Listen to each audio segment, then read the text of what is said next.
Hello. Hello. I am Joseph, and this is Daniel. This episode is about sci-fi. Okay. Let's do it! Clink! Oh, the timing is awful.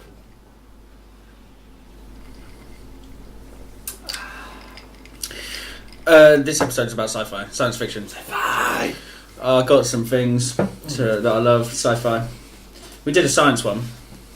We did, but that was legit, straight up science. Yeah. Non-fiction science. Yeah, fact science. Fact science. Absolutely. Fact-based. Knowledge and shit. Well, kind of fact-based. I'm pretty sure we ad-libbed a lot of it.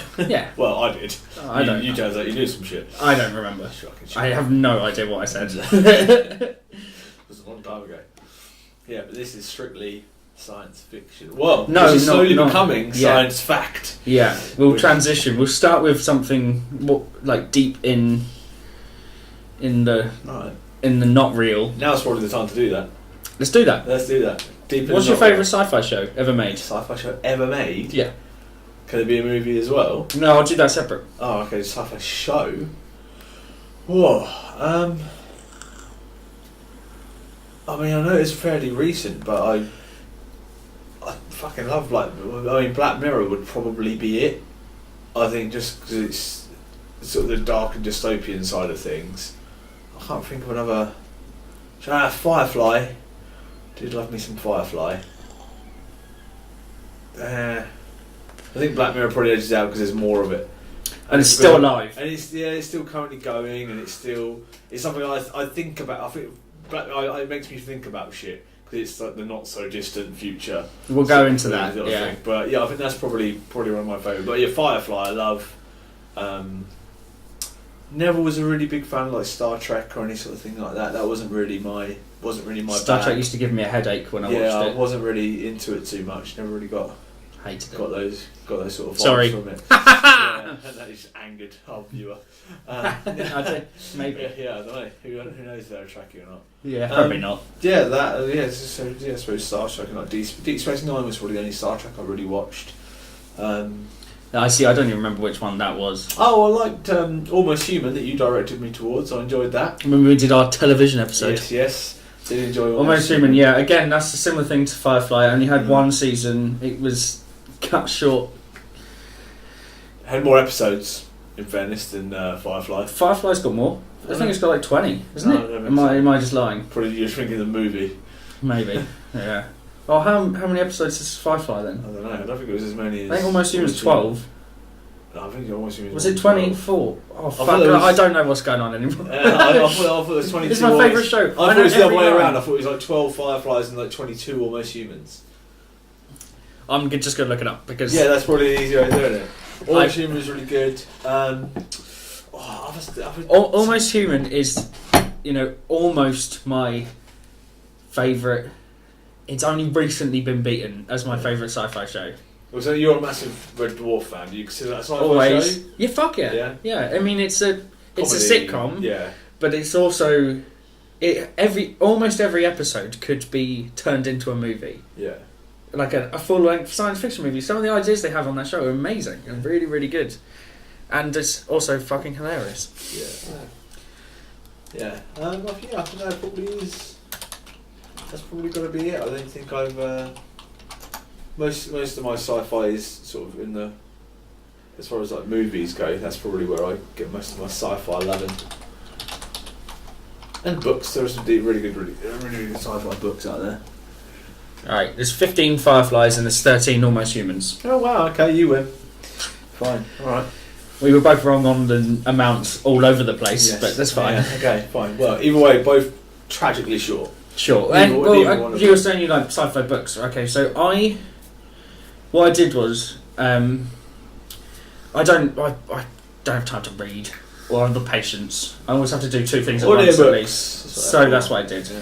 I downloaded all the supposed best sci-fi books of all time in audio version, and I didn't like one of them. I thought they were all fucking awful. You just struggle with it. All of them.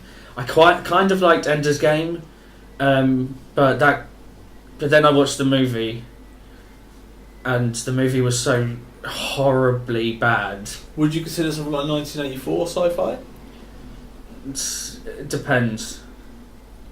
Sometimes, maybe. Yeah. Bits of it. Not really, most of it, though. I mean, it's sort of a dystopian future. Yeah. I mean, bear in mind, of the time it was written, I feel it was sci-fi at the time of it being written. Sure. Like, Yeah, well, again, we'll go on to that. I mean, that's sort of like 1920.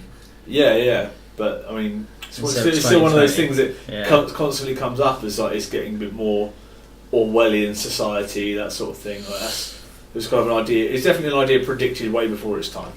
Yeah. I feel like that's. I think I didn't clink. I think I didn't drink when I clinked, which is very bad. You had a little sipple. You had a Did little, I? little skim off the top. Yeah. Hopefully. Yeah, you broke the meniscus with your myth. Yeah. Yeah. So I mean, for years, Farscape was my favourite because Farscape made me cry at the end. I watched Farscape when it was on TV. Mm. I think it was after Robot Wars on Channel 2. You talking about Jeremy Clarkson Robot Wars or Craig Charles Robot Wars? Craig Charles, obviously, yeah. Well, Clarkson was the original. Clarkson was OG. Well, I don't like him. He's brilliant at Robot Wars. I don't even remember him. He was his first series, maybe 2 series actually with Jeremy Clarkson. I probably was watching it. And then like coked up Craig Charles rocks up. Oh my god! Did you see that? So Craig, you're looking the wrong way, brother. Like, he's out of his fucking mind. I think this was pre-Buffy, so I think it went... Pre-Buffy? That must have been Clarkson Robot Wars. So I think it went Simpsons at 6. You're talking about 2 o'clock on Channel 2? Channel 2, Yeah. Simpsons at 6. The big run, yeah. Robot Wars at 6:30. Yeah. And then Farscape after that. It might have been Buffy and then Farscape, I can't remember. But yeah, so I watched Farscape on TV as it came out, which was very difficult as For a our child. younger viewers, you used to have to watch TV in the order it came on. Yeah. You couldn't just watch what you wanted whenever you felt like Sci-Fi. Yeah. Yeah, and then the show ended, and the last episode of Farscape is the 2 main characters they get shot and they evaporate. All right. And then Vampires. that was like 2000, right? The year 2000 or something, right? And then I was like, is that the end? What happens? Yeah, so because there's no internet. Yeah, you can't just Google it. So like, what happens next? I don't fucking know. It's sort of like, there's internet, but it's so shit. It's not worth the hassle. Oh yeah, exactly. So, I'd rather not know. Get off the phone so I can go online. That's not the way. Well, I didn't even have a computer till I was 14, so like 2004. Yeah, so yeah, back in the free serve. But then and then even then, when I had the computer, I was the only one in the house with a computer, so we didn't have internet then either. You know, you're sitting there playing Minesweeper and pinball. I just used it for music mostly. So I'd downloading one song for 4 days off Kazaa. I'd carry the tower to like Caspian's house. Leave it there for 2 weeks while I downloaded some songs onto it. What an album! Take it home, you know. Yeah. Amazing. Yeah, so when that last episode happened, I thought that was it. Yeah. It turns out a couple of years later they made a movie that wrapped up the show called Peacekeeper Wars. Right. And similar to what they did with Firefly and Serenity. Sure. Yeah. But Farscape lasted like 8 seasons. Yeah. There's a lot of loose ends to wrap up. And it was super long. Like they were like 24 episodes a season. It's a really, really long show. You know, TV shows used to be that. It used to be it was like 20, 22, 24. Because they run all year mostly, or at least half the year. Yeah, that was a year. year. Like 3 quarters of a year. And then you'd an off season where they wrote, and that would usually be like they'd fill that with sports and shit like that, and then they'd rotate. Yeah. And then, sort of 7 years later, I'm sitting in my bedroom. This was when I lived with my mum for a bit. Sitting in the loft room, and it's like 3 a.m. More 4 movies or whatever. Yeah. And it was like what time? It was like 3 a.m. or something. You were looking for porn at that time, and more 4, weren't you, for sure? There's no porn on the TV. Yeah, back in the day, though, when it's just Freeview. Just boobs. There was a Babe Station. Oh, right. which we put on in the background while we were all drinking. we put the computer on for the music, and then the TV. Every 20 minutes, what? I don't even remember that, but Alex told me I always used to put on Babe Station while we got drunk, which I think is pretty fucking weird. But I don't remember. I don't remember that. Anyway, so and then the Peacekeeper Wars came on. I was like, what? I was like, what the fuck is this? Yes, and I recognise these characters. And it was but they were alive again, because I missed the first 20-30 minutes. Oh, shit. So I didn't see the bit where they got back alive. Oh, shit. Oh, no. That's, a few minutes. Yeah, so that's like 7 years later, and that comes on, and I was like, I didn't know this existed. Yeah. So like, a few years later, when I was in a flat with internet, I had a computer and all that stuff, and I was like, you know what, I'm gonna fucking rewatch every episode of Farscape, because obviously I missed a few, because you can't watch it every night. Sometimes you have to go out, and then when you go do out, some you skateboarding, or do something, get home late or some shit. Go to kickboxing. Away, yeah. I mean, you don't have much of a life as a child in the late 90s, but you play on the street all day. Yeah, exactly. Yeah. When the lights come on, go home. Sure. Ish. We the only cars that came down our road were the ones that lived on that road. Occasionally you get some wandering crackheads, but they were fine. It was Brighton. It was much nicer than Hastings. So yeah, I decided to rewatch Farscape in its entirety and then the movie, and it did not disappoint, and I cried at the end. It was fucking amazing. It was like the end of a saga that he's taken you years. Like 20 years to actually finish it. That's a bish. It was so good. So for a long time that was my favourite thing, and then 2013 or whatever, Almost Human came out. I didn't watch that as it came out. I watched it a few months later. I just found it randomly. Yeah. Every now and then I'll look for some sci-fi, and usually I'll go for about 10 shows and they will fucking suck. Oh, right. And then I'll find a gold, a gem. A diamond in the rough. Yeah. And Almost Human was phenomenal, but that got cancelled, just like everything else I love. And then destroyed like all the things I love. Chill out, mate.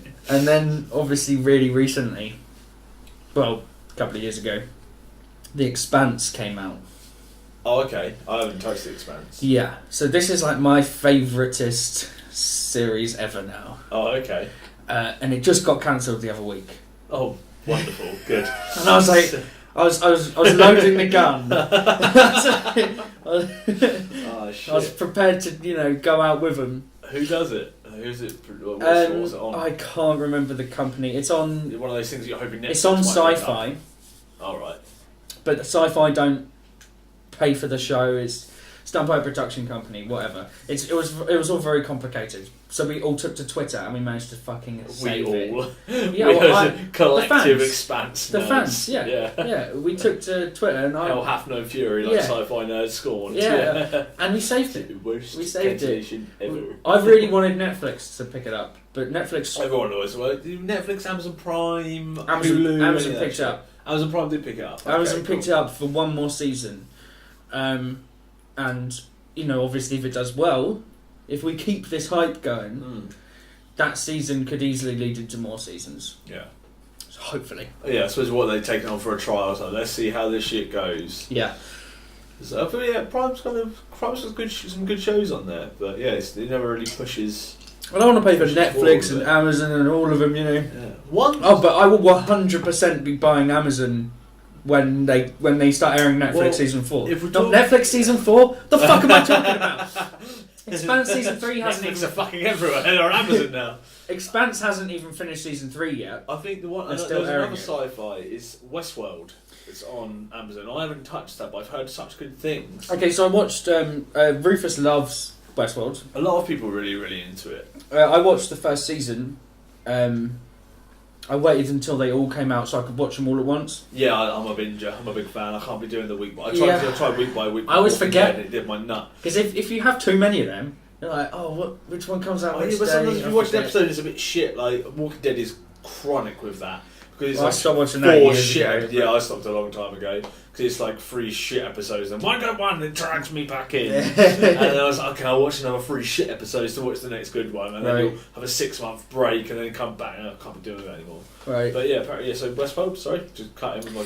I watched the first Westworld, first season. It was good. I haven't had the want to watch season 2 yet. I don't even know if it's finished. Again. Yeah, it's the kind of thing that I'll forget about for a couple of years, and then I'll go, oh, I could watch that now. Yeah. It was good, by the way. Season 1 was fine. Yeah. It wasn't fucking groundbreaking, but there's a great twist in it. Yeah. Like last couple of episodes, you'll be like, oh shit. Yeah. And then and you'll say oh shit about 20 times because there's a lot of shit that happens in the last 2 episodes where you're like, I was interested as soon as I saw Anthony Hopkins is involved. I was like, I like Mr. Anthony Hopkins. Man's Hannibal. Yeah, he's really, really good in it as well. People. And there's a lot of stuff. A lot of the old shit surrounding him. He's got some cool, weird stuff in that. Not to that guy. But it is really good. You should definitely watch it. And it's because Westworld's an original. Yeah. Yeah. I think it was a movie, right? I don't know. I thought it wasn't just an original thing. Apparently, nothing's fucking original anymore. Oh no, sorry. I wasn't saying it's an original. I said I meant there was an original. I think they've done a really good job of updating it and making it more modern.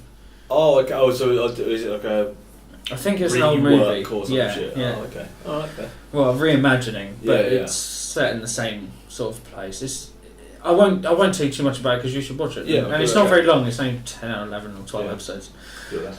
I mean, I think the first episode's 2 hours long, and I think all the others are an hour long. But still, it's still about 15 hours of your life. I'll make this up some time. Yeah. Fine. Yeah. But yeah, The Expanse is the best thing that's ever happened ever. To set me up, so what is The Expanse? I've not touched it, so give me a brief intro to The Expanse. Well, the first thing I want to say is it's sort of like Sci-Fi Game of Thrones in the sense that it's following... Sold, I'm in. it's following books. Okay. Right, so there are books that haven't come out yet in the same series, Game of Thrones. Oh, God.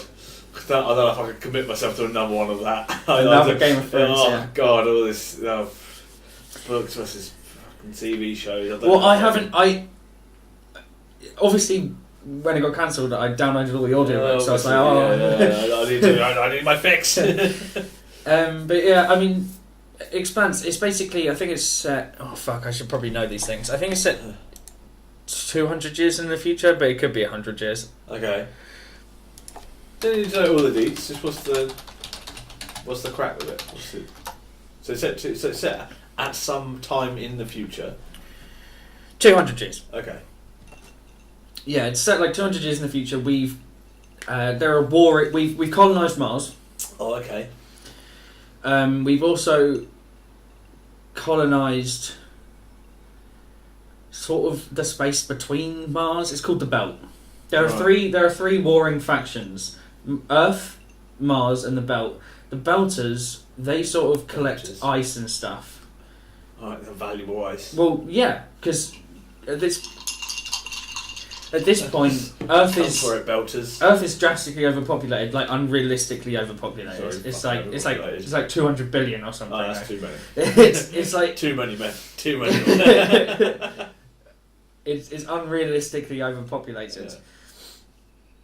Yeah. And they're running out of resources, and Mars needs water as well. So there are these people that mine asteroids and stuff, like these big ice things, and give them ice for water. I see. Yeah. I understand. And it's essentially just that. I see. But there's fantastic characters and some of the best character development ever. I mean, within the first few episodes, obviously, like half of the cast die. Yeah, it's that kind of thing. Good, I like that. I like that edge of the. They're sort of like, I like this guy, but they might die. I don't want to commit too much to a person. Yeah. I mean, even my favourite character dies at the end of the first season. There's nothing I hate more than plot armour. When someone's sort of like, oh, well, I'm the hero, so nothing's going to happen to that cock. Then are they? Obviously, like, yes, okay, I get that. I'm meant to like this person, and sci-fi is generally quite good at that. As a sort of across the board, like this person is. No one's perfect, and literally anything can happen because it's science fiction. And that's kind of the fun of the genre. Yeah, and it's pretty wild. It's basically, it follows this crew who are hauling ice. Mm-hmm. And then that ship We're hauling ice! Yeah, that freighter gets fucked up. Mm-hmm. And the people that survive the freighter getting fucked up, they're the initial core team of the main cast. Okay. And they steal themselves a Martian warship. But it's not like a big fucking ship, it's a small ship, and the crew's like 6. It can probably hold about 12. Like a Millennium Falcon style thing? Yeah, sure. Yeah.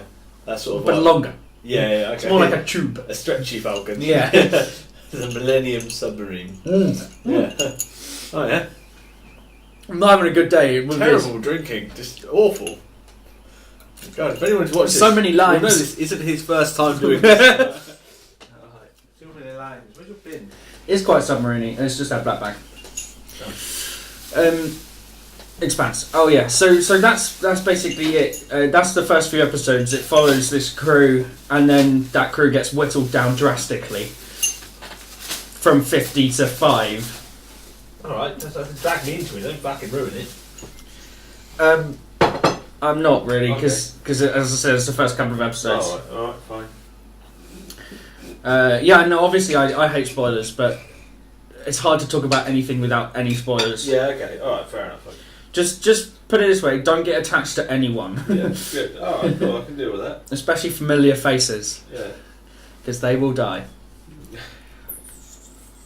Yeah. Oh, that sounds good though. I like the idea of having something being on edge constantly. I quite like that. Sure. That's not. So yeah, essentially, it's about this.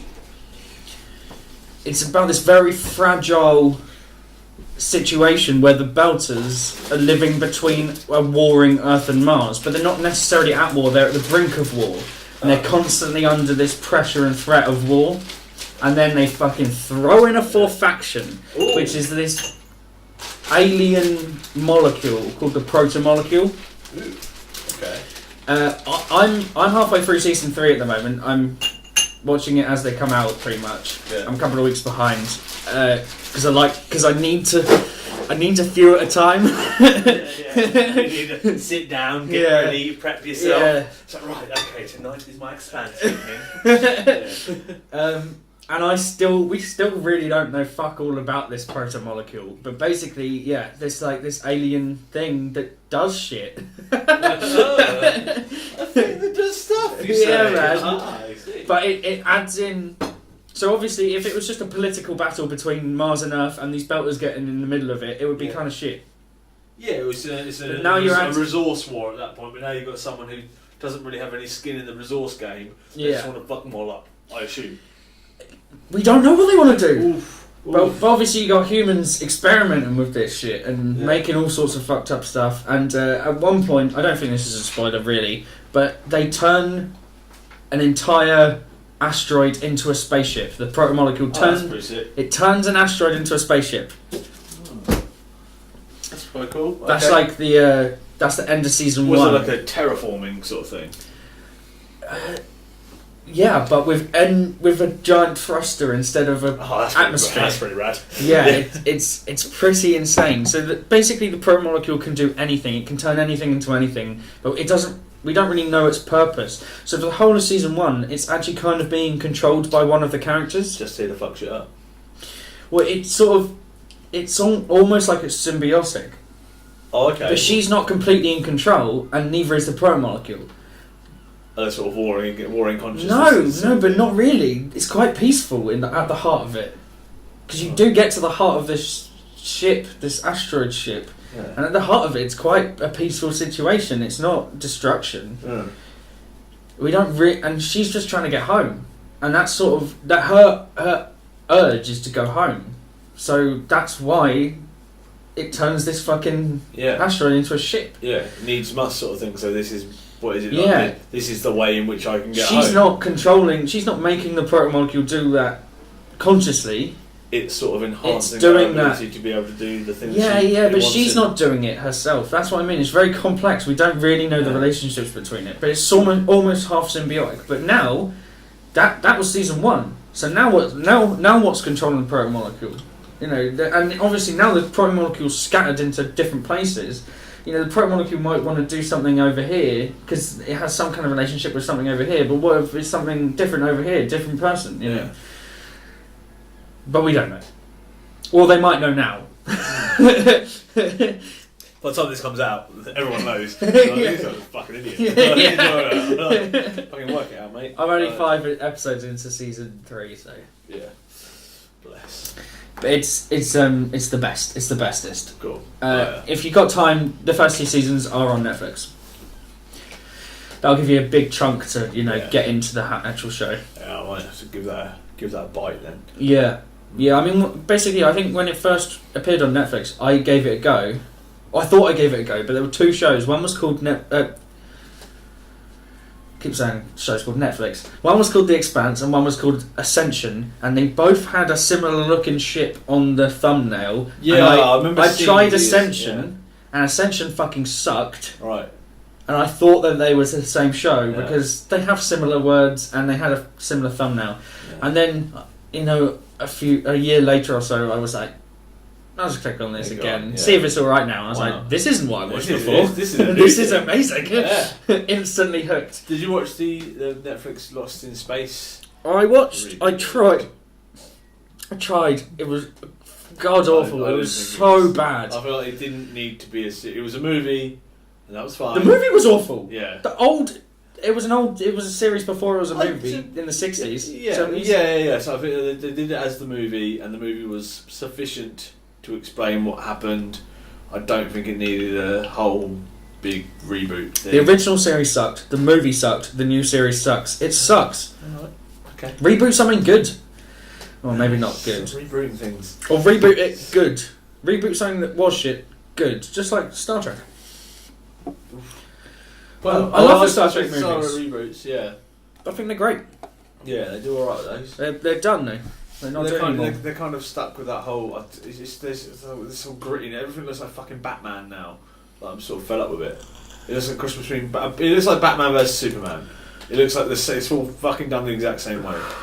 All the scenes are shot and lit the same. The mood is the same throughout both all the movies. It sort of irritates me. It feels like everything's sort of gritty. I don't think that at all. I mean, the second Star Trek, the second one, Wrath of Khan, the one that was based on Wrath of Khan. Yeah. I thought that was a bit moody, but the third one was much more jovial. Oh, I might not have seen the third one. It's really good. It's really, really good. The second one was definitely the worst one of the 3. But it was also good because it was Benedict Cumberbatch playing Khan, which was mental. Hound and Little Bandersnatch. Yes, how much I'm going to get. Sorry, tangent reboot. Yeah. But yeah, The Expanse is the best. I keep saying that. I should probably just stop saying it. But it is the best. Alright then. So that shows then. Alright, let's talk movies then. Movie franchises or just individual science fiction movies? What's your favourite? Science fiction? Science fiction. Yes. Science fiction. Have I spoke about all the series I loved? I love. I don't know. I don't know how long this podcast's going to be. Okay, yeah, you're right. There's loads more, but they are the best. Farscape, Red Dwarf, The Expanse, and Almost Human. They're like my favourites. Yeah, them your boys. There's definitely loads of other awesome ones though. Sorry, awesome shows I've forgotten. Movies. Well, the biggest one. It didn't feel sci-fi to me, which was The Matrix, because it came out in '99, and I was 9 years old. Mm-hmm. It just felt like an awesome action kung fu guns, because I always used to watch kung fu movies, but kung fu movies never had guns in, and now they got guns and shit. Oh, what about Equilibrium? Equilibrium was later. Yeah. Okay. That was like 2002. And also ridiculous. Yeah, I loved it when it came out. So retarded. The gun carters. Yeah, gun carters. Yeah. Yeah, obviously Keanu Reeves, so everything looked like the Matrix. It wasn't Keanu Reeves. It was Christian Bale. Yeah. My bad. Okay, they nowhere near as good as Keanu Reeves. Similar at the time. If you say so. I feel like they did. All right, fuck you. This was pre John Wick Keanu. Before he grew his hair out. God damn, that movie's sick. It's not action movies, sci-fi movies. Cool. We'll do a whole other one on action movies. Yeah, that'd be sick. It's be us talking about the Expendables. Okay, yeah. So Matrix, yes. Matrix changed the game for sure. Yeah. Before that, Alien. I mean, Alien is probably. I think we should set that aside for a second and talk about that separately. Okay. I don't think I watched Alien before I watched The Matrix, though. Oh, really? Okay. I think The Matrix might have been the movie that got me into That's sci-fi. It was Aliens, like 10 years older than The Matrix. 10, 20? Oh shit! When was the first Alien? 24 years before that. 75, I think. 75. I think so. Nice. Before I was alive, that's all I know. Yeah, before me. Yeah. before And us. it aged so well. I watched the original Alien like 4 weeks ago, and I still fucking love it. And it Alien still holds up so well. Alien isn't just a sci-fi movie. It's not just a movie about aliens. It's a masterpiece in art and set design. Yeah. It's astonishingly so beautiful. creepy. Everything that's shot. Yeah, it's beautiful is a weird word to use for it, but you're right. It's like grotesquely beautiful. Yeah, everything's put together so well, and you can see how much effort was put into every single scene. The atmosphere, the set design, tangible. and the prop design and the modelling. So like the ships and stuff. The aliens, like, and that, so and the if you watch costume design. Yeah, didn't think about that. You watch old CGI or anything pre-2000 CGI, and it looks fucking horrendous. Remember Lost? Oof. The TV show. Yeah, Lost CGI is notoriously the worst CGI I've ever seen. I don't remember any CGI. Oh my fucking Christ! I don't think I got deep in enough because it sucked. My fucking. No, actually, I really liked Lost when it started coming out, and then I realised it was going to be 24. It was supposed to be 24 series, I think, and 24 episodes per season. And I went. No, I'm not watching. I watched like 6 of them, and I went. I'm not watching that many. I don't have the time for this. But because of costume design, I think it holds up remarkably well, and I think that's why it is one of those sort of timeless classics. That no, it's perfect. It's probably the most perfect sci-fi movie ever made. It's just, I think I just watched. I don't because I grew up with kung fu movies, action movies. I used to watch Jackie Chan and Bruce Lee every day. You know, because my dad had them on tape, VHS. If you don't know what that is, probably. Yeah. You young'uns. Well, I suppose that's why The Matrix probably spoke to you then, because that was sort of the combo of sci-fi versus and martial arts movies. Yeah, for sure. I know kung fu, but it's not just that. Show me. It's not just that it spoke to me. It's just I was 9 years old and I watched The Matrix. Just think about how fucking cool that shit is for a 9-year-old. Yeah, that's the coolest thing on the planet. I was definitely in primary school when I watched them. Oh, maybe early secondary school actually. Yeah, no, only a year and a half older than me, aren't you? Yeah. Yeah, I started secondary school in 1999. I started secondary school, so I must have been in year 7. We watched on one of the first DVDs that ever came out. Back when DVDs cost like 45 quid. Yeah. I remember all my friends watched it, and I hadn't watched it yet. And I was like, oh, right, sweet, I'll go watch it at the cinema. But it was a 15, and I was 9. And I was like, oh, I can't do that. Zero chance. Yeah. And I can't remember how I managed to watch it in the end. Probably like someone had it on DVD. Someone had it, probably a VHS even. Yeah. Or something, I don't even know. Yeah, some dodgy something or whatever. But I watched it and I fell in love instantly. Yeah. And I think that might be where my love of sci-fi comes from. I can't think of anything before that I would have watched. Obviously I watched Farscape and even like Buffy. It's not sci-fi, but it's that sort of fantasy feel. Oh, Star Wars? Oh, okay. Fuck. Alright.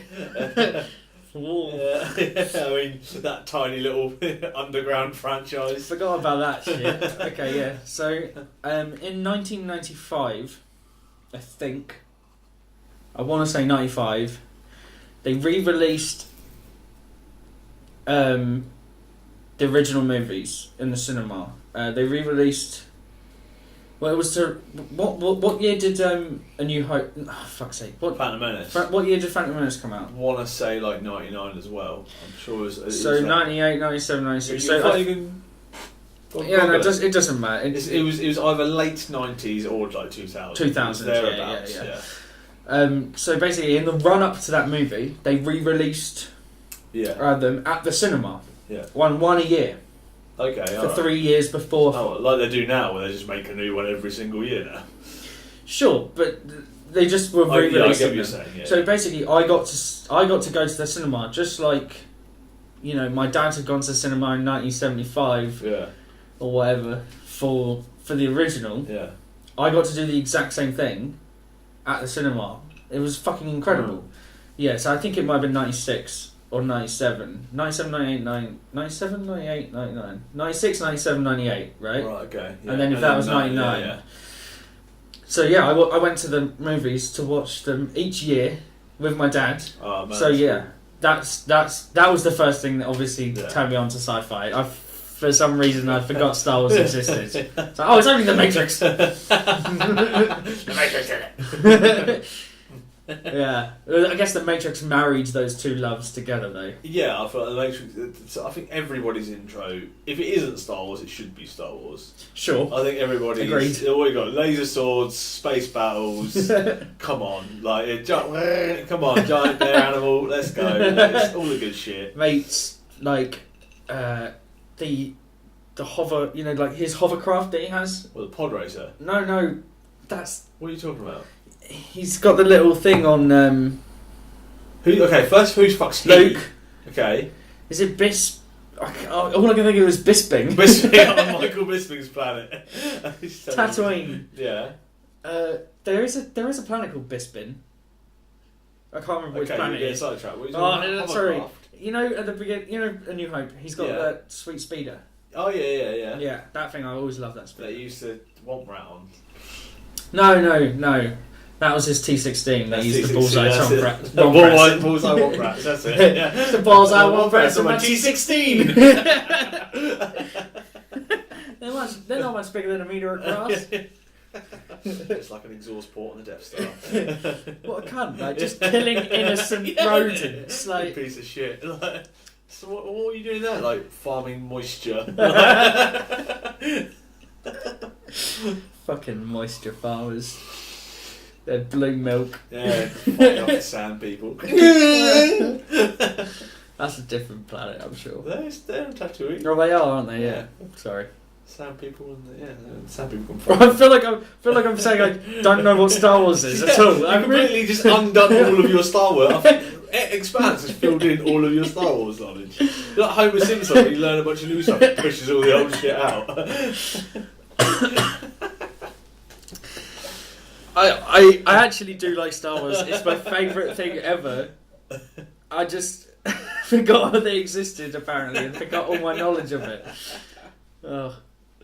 Like, so I suppose if we're saying best movie franchises, I mean, there's going to be quite a few sci-fi ones, but definitely Star Wars and The Matrix were the most influential on my childhood, and to this day, as you just said, that's your introduction to sci-fi should be Star Wars. Yeah, I think it's massive. There's so much. There's I feel like there's something to like for everyone. Because it's just fucking enormous, and like even if you don't not necessarily into the sci-fi element of it, it's the story and the way it's put together, and then obviously if you like the action, there's action scenes, there's romantic scenes, there's comedy sides. I feel like it's kind of got everything put together. It's just in this made up sort of universe. Yeah, I pretty much only just liked Han Solo and the Millennium Falcon. What? That's the bit that I liked. I thought you said you disliked that. No, that's the bit I like. Obviously, Han, punch it, Chewie, let's fucking go. Right, don't get cocky, kid. Yeah, don't get cocky, kid. I love you. I know. Yes. Han the bad man. Yeah, that was amazing. Rip. Yeah. But yeah, I think Star Wars has it's just got everything really, isn't it? They fight with laser swords. I'm in. Alright, let's go. All about that shit. But I think Alien I loved because I loved horror movies. Right. I didn't think of it as a sci-fi movie, I thought of it as a horror film. Let's spend a few minutes on Alien because it is really and it's still going. Perfect. Let's get there in a minute. Let's talk about Alien 1. The first movie, the original movie. Yeah. As I said, I think it's a flawless movie. Yeah. I didn't watch it. I watched it, years ago, and then I didn't watch it until again for about 10 years. Yeah. I didn't watch it for about 10 years, and I think it was when I first got into a relationship with Kate, and she was like, "What's that?" Yeah. What the fuck are you talking about? What's that?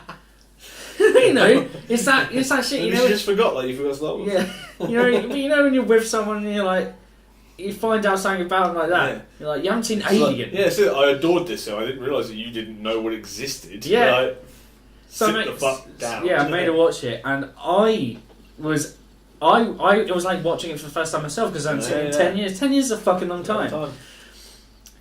You know, I was about 22 and I hadn't watched it since I was about 12. Yeah. You know, so that's a big gap. Oh, watching Alien when you're 12 must have been rough.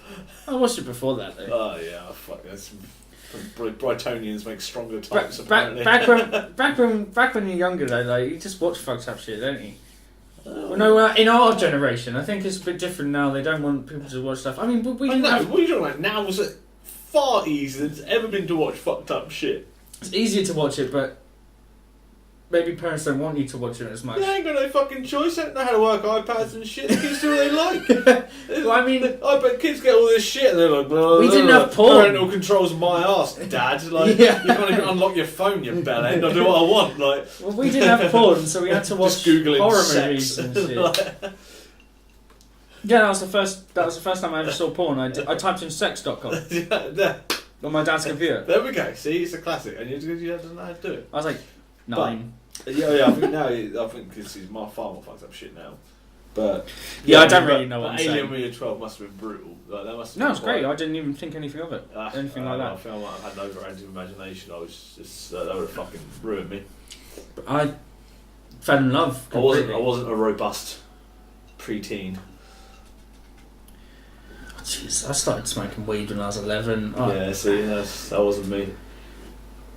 Yeah, I was a bit of a shit. I was a perpetual good boy at that point. Right. There was none of that shit. I don't know if I ever was. Yeah, alright, fine. Piece of shit. I mean, I'm a nice guy. Yeah, you're right. Yeah, you're not a bad human. I like it. You can stay. I grew up okay. I was never restricted to anything I was watching. At the risk of getting distracted. Sure. Right. Yeah, as I said, right. I think it's perfect. I think it's a perfect movie. Oh yes, I was showing it to Kate, and she fucking loved it, which was very nice. Yeah, good. Yeah, because you don't want to get there is sleep after fucking fuck. It's like, what's the thing? It's coming. You're about to see the Queen. That's later on. Oh yeah. Sorry, yes. And that's when he gets shit. We'll get to that. I don't think it gets shit. Does it get shit? I'm not sure. Oh. I'll make up my mind as I go along. Oh, good. Go on, ad-libbing opinions. Off the cuff opinions, yeah. Right. Okay. But yeah, I felt like I was watching it again for the first time. I fell in love with the set design and the beauty. Yeah, I think you probably looked at it with fresh eyes. Yeah. A bit, probably a slightly more. I watched it as an adult. Yeah.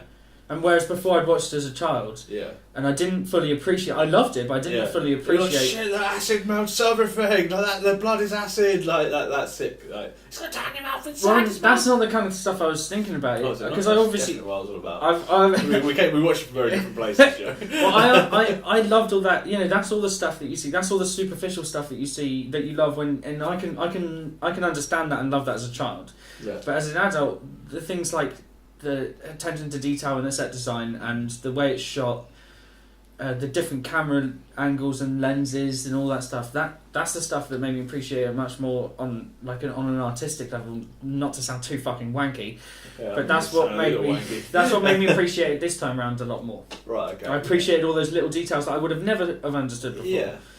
And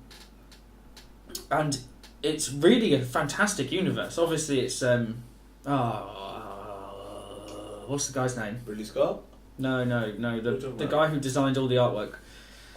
Oh fuck yeah! No, okay, now you hurt my head. No, he's one of my favourite artists and illustrators, and I'm awful at this. I really need a way. Star Wars, because that's all falling out of your mind.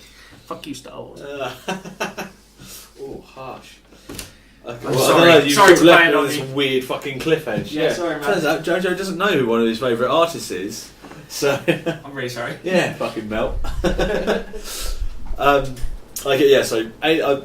What drew me to Alien originally is the horror aspect. It's the tension, the suspense, the atmosphere. That was kind of sort of what I really, really loved about it. And then, like halfway through, you forget it's a movie. It's set in space, set sort of like hundreds or thousands of years. I forget when it was set in the future, and obviously it was set now. Apparently, just realizing it's like fucking, I suppose, 40 years ago from now, and I think that's sort of testament to the variety of sci-fi movies, because they aren't just laser gun battles in outer space. They can be creepy and suspenseful and atmospheric and have incredible acting. You're not all talking about that.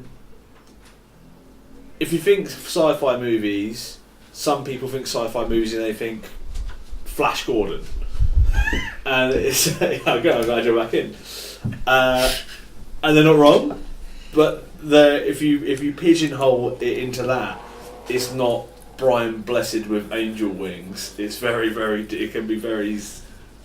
It all should be Brian Blessed with angel wings. Oh God, I do love Flash Gordon though. I love it so much. It's there are so many things about that. Sci-fi is such a broad.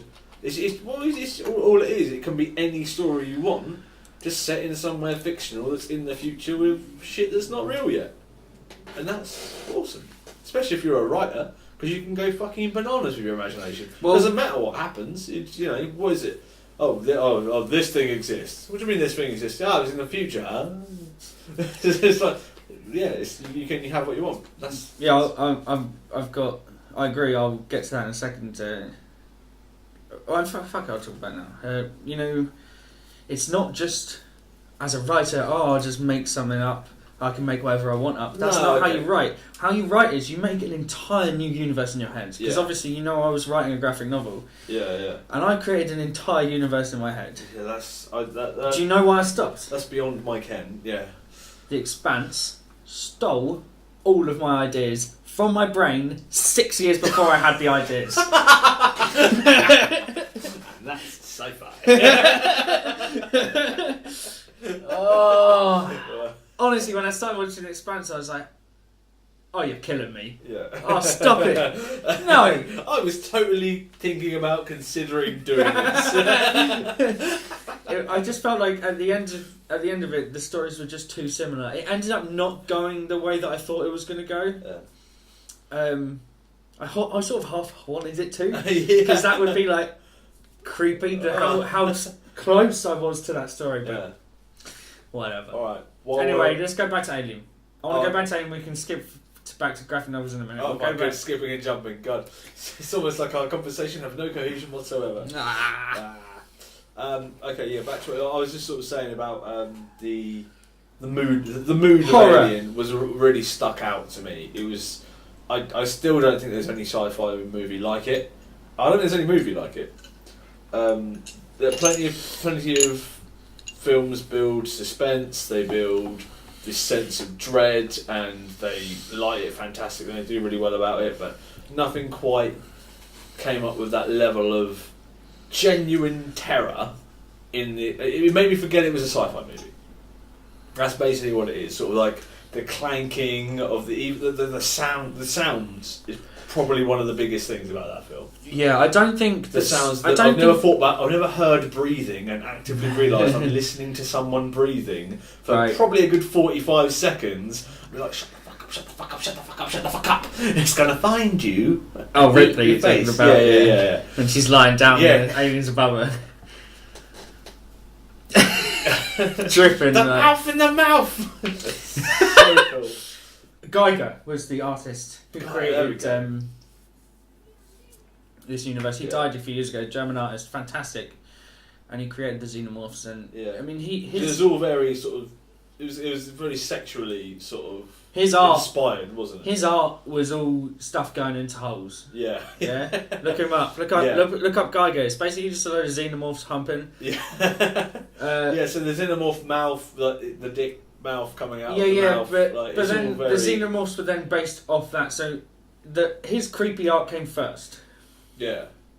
And then they used it as a backdrop for Alien. Right, okay. Yeah, it's weird and it's awesome. You should definitely look at it. It's fucking weird. It's loads of stuff going into holes. Do you like things in holes? Everyone loves things in holes. Geiger, big fan. And a lot of double penetration. Oh, well, okay. But it's all quite ambiguous, so it's almost like, is that sexy? Yeah. So you're trying for it to be sexy. Yeah, aiming it's your round, by the way, pal. Okie dokie. Yeah. But, yeah, I know what you're saying about the atmosphere of it, and it's hard to capture that. And that's what I'm saying that movie is, that's why I think it's perfect. It's perfect in every way. They have struggled with the... No, I movies. don't... What? Anyway, you said sci-fi, you said you forgot it was a sci-fi movie.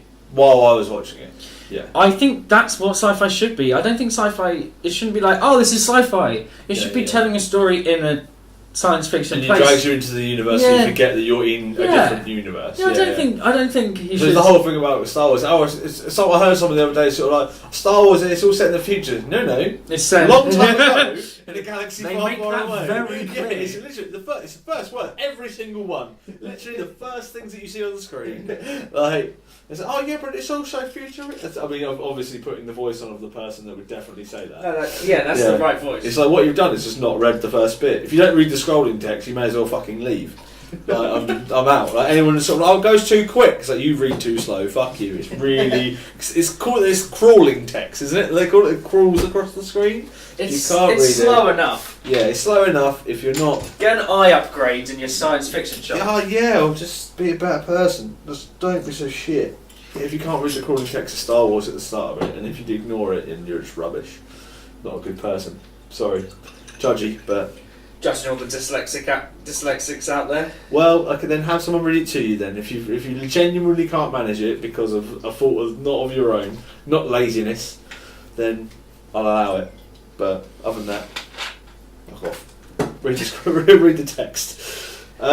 Okay. So for years, Aliens, the second one, that was my favourite. I think until I rewatched it with Kate, until I rewatched Alien with Kate, Aliens was. I always thought Aliens was my favourite because it was like full of action. I love plurals. Yeah. Mother one. Well, it's full of action, and the first one is a lot of silence. Yeah, that's the best. I hated that suspense until I rewatched it and realised that I don't hate it. I just hate it when it's done badly, and Alien does not do it badly. Yeah. And then Alien, the original, became my favourite. And then Aliens, I thought was kind of shitty, and obviously Resurrection, it sucks. Oof. I don't know. Resurrection's the worst one by far. Yeah, it's the worst one. Yeah, it's the worst one I think they've done because I feel like that was the. Well, I guess we've got to do a trilogy then. Like it felt like that. It felt a little bit like that. I liked. It's the beginning of Resurrection where she's bald and she comes out of prison. Yeah. I like the beginning. Yeah. It's just when they have the weird white alien in it. Yeah. That's stupid. Racial equality. It's got to be alright. But I think they've done really well with like Prometheus and things like that. I think that's been a lot of fun. I'm so glad you said that. Good old Fassbender. Oh my god! You have seen the newest one, yeah? Yeah. What the fuck was it called? Falling out of my brain. Yeah. See, legitimately, I cannot remember it. Sure, I've seen it because it's an alien movie. I love alien movies, but I definitely can't remember what the fuck it was called. Google is our bro today. Good. That would only seem like a field or some shit. Otherwise it'd be fucking wrecked.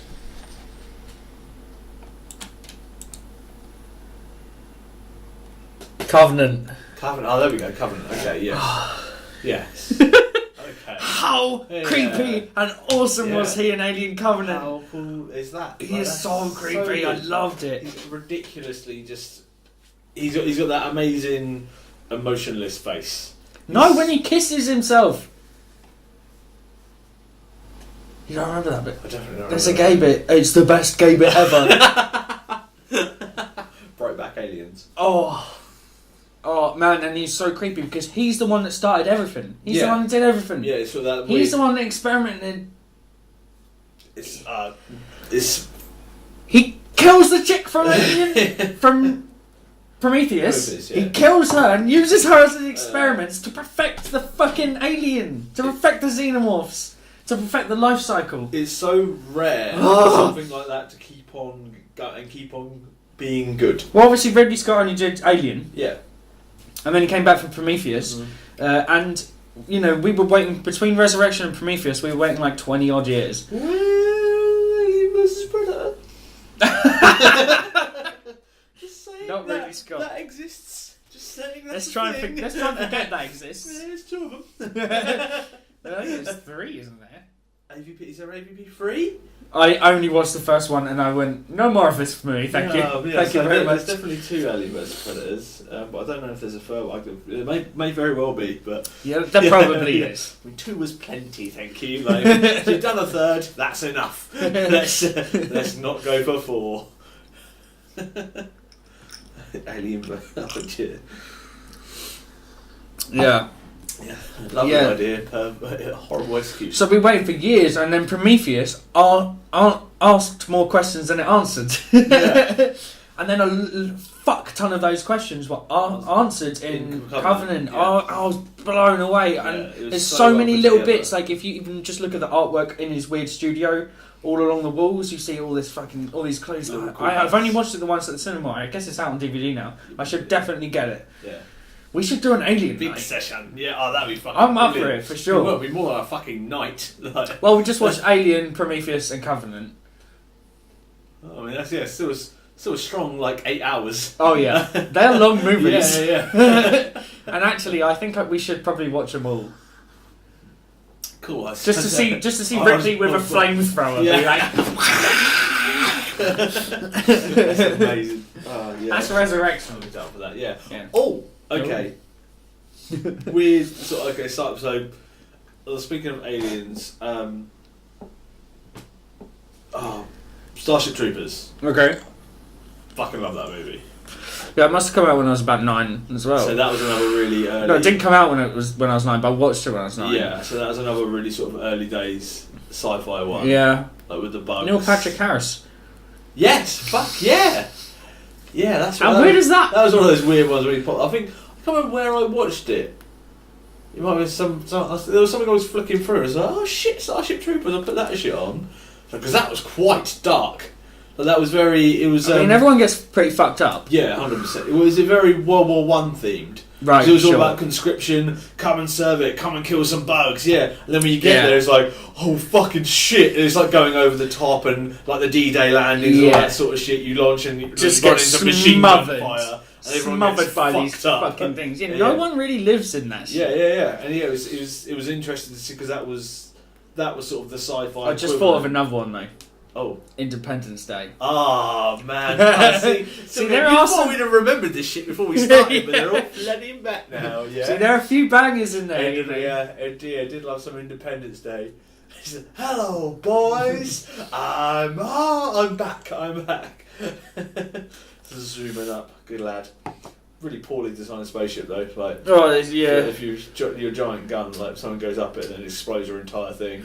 Almost as bad. It's like that and the Death Star, like shocking designs. Not a great shout. Well, that's actually a nice. We could go into that. What's your favourite ship? What's your favourite spaceship? My favourite spaceship? Fuck, that's a question that I've never been asked. It's It's like being a primary school teacher. It's like, what's your favourite lizard? What's your favourite lizard? Why you say like that? I don't know. What's your favourite lizard? Fuck off. Dick. He nearly was a primary school teacher. Oh, God. He did his whole degree. I mean, I'm down. I made him finish yeah, it. yeah, did everything. Yeah. I mean, I love the Millennium Falcon. I love because I love it. Yep. Because I think I've got a weird emotional sort of attachment to it. See, this is what I think. I think that the spaceships in some of these shows are as big as some of the characters. Yeah. I've done a series of artworks which I haven't posted or released yet. Yeah. But they're essentially all my favourite ships Yeah. from all my favourite shows. Well, when I first I've drawn saw... them all. I've done silhouette artworks of them all, and like all of these ships I've done, Yeah. I love all of these ships. When I they love first, as much as characters. When they first released, so when they first did, with the teaser trailer, when they hinted at the Force Awakens being a thing. Yep. The first thing that when the first second they came out, the moment I was like, oh, buzzing for this, really excited. The second I saw the Millennium Falcon in that trailer, I don't think it is in that trailer. I think X-Wing is coming along the pond. That's it. No, it's on Jakar where Ray was flying it. That's in the trailer. Wait, she sucks at flying lost it right then. my shit. Yeah. I remember watching my phone and went, oh shit! I was like standing up. I was going. When I Holy saw fuck. Poe Dameron fly across the lake with all the X-wings in formation, That was sick. I cried. I love an X-wing, but it was the Obviously, Falcon, Millennium Falcon. the Falcon yeah. that threw me up. I was like, holy shit, the Falcon's in it. Let's fucking do this. We're on. I'm watching this. Don't give a fuck. I was so. We haven't actually spoke fucking about the new excited. Star Wars movies. I know, but we've got time. We're talking about favourite ships now. Okay. I can't. My favourite ship's obviously. Oh, so yours is. I think it's going to be. I think it's got to be as cliche and as fanboy. That's not. and as That's obvious not as true. that. I don't think that's I fair. think it's got to be the Falcon. I can't think of. It's your true love. That's Yeah. okay. That should be. Yeah. If that's how you feel, that's how you feel. I agree. I mean, mine's probably the Falcon. Yeah. It's partly to do with the crew. Yeah. As well, you know. The other ships that I love, there are many. Moya from Farscape, aesthetically, is a beautiful ship. Okay. You don't know what the fuck it looks No. like, and if I show you, they can't see, or Yeah. one person can't see. Just look up Moya from Farscape. It is an aesthetically very beautiful ship. And the Rocinante, which is from The Expanse, which is the Martian warship that they steal. Well, they salvage, Okay. so it's legal. Yeah. Ish. Salvage. I love the Rossi because of its crew, though. You know, Right. I love the Rocinante crew. But they're my favourite three ships of all time. Obviously, Star Wars is full of so many iconic ships, like the Snow Speeders. They're Yeah. fucking rad. All the Star Destroyers, Star Imperial Destroyers. Cruisers and shit. They're ridiculous. You never really like Death Star. That's not a ship. Well, okay. It's a battle station, It's not isn't a it? moon. Fully operational battle station. It's no moon. It's not a moon. No, It we is, know that. It's we not a know fucking not moon. a moon. Yeah, they've got a weird obsession with spherical battle stations in that universe. Yeah, I can't. I mean, X-wing. It doesn't. X-wing and Tie Fighter doesn't. I do love an X-wing. I think I sway more towards TIE fighters. What? No, Yeah. X-wings are way cooler than TIE That Fighters. the noise of the TIE fighters. I love it. Sounds like a motorbike being revved to fucking max. Yeah, that's gonna sound great. Yeah, sorry. On the Yeah, podcast. peaking to fuck. Sorry, my bad. Yeah, no. So much compression I can put on this, man. Yeah. No, I agree. I agree. Worse. Yeah, I think there's. Oh fuck! This is really bugging me because I know what's going to happen is we're going to finish this. I'm going to leave and go, what about this one? And it's completely fallen out of my fucking brain. There's so many good ships in Star Wars. I fucking love the Naboo Starfighter. It is a beautiful ship. Obviously, it's yellow from one. Phantom Menace. It's half yellow, half silver. Yeah, that one. Yeah. Obviously, it's from Phantom Menace, Yeah, so it's a bit of a taboo memories have subject. been taboo, Naboo. Naboo. Oh, no, a taboo A little bit Starfighter. of a Naboo subject. But that ship is beautifully designed, just wonderful. It's It's stunning. really sleek, really smooth. Yeah, that looks really cool. Really, really nice. And obviously, I love the sort of cyberpunk, sort of fucked up, sort of almost Fallout feel of the pod racers. Yeah, the pod race is kind of cool. They're like junk. Yeah, like knocked Yeah. together in your garden. Yeah. It's like a scrap heap challenge. Yeah. Yeah. Fuck yeah, scrap heap challenge. That's a scrap heap challenge. Robert Llewellyn, Red Dwarf. Hola. Oh man, yeah. There was God, there's some fantastic. I really wish I could think of more, but I honestly can't. I keep going back to Star Wars. Yeah, Every time I and there's think- so many iconic ships in that. Yeah, it just There's keeps- so it many keeps bringing me amazing back. ships. See, that's what's so good about this artwork I've been doing. I'm only doing silhouettes of them all. Yeah. But if you know, all these ships are so iconic. You can tell what they are by a silhouette. If you give me a silhouette from any ship from any sci-fi show ever made, I Yeah. can probably identify Yeah. it. Challenge. I've literally challenged myself and done Gauntlet it. thrown down. It's like playing Who's That Pokemon?